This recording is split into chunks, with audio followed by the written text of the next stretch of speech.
With tornadoes stretching from the Midwest to the Deep South and flooding along the Mississippi River, the need is great for people to help victims of those disasters.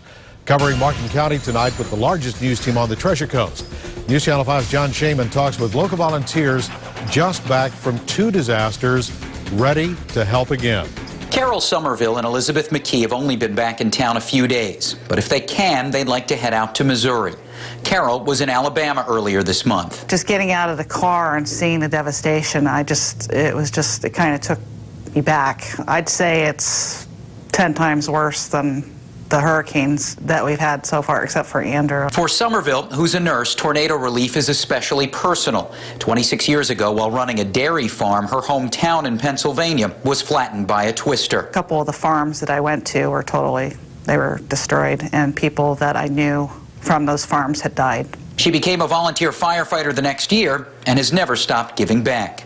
McKee was in Memphis watching the Mississippi River. The devastation is just 14, 16, 18 feet of water in people's homes. It was her first Red Cross trip, but it won't be her last. These are families that are dislocated for now what could be months by the time they actually get a chance to go back to their homes. Both women stress it only takes 8 to 10 hours to become a volunteer.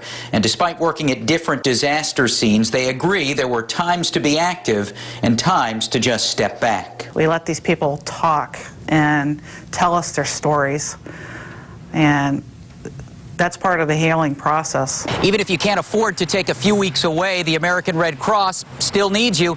Volunteers are gearing up as hurricane season begins next week. In Stuart, John Shainman, WPTV News Channel 5.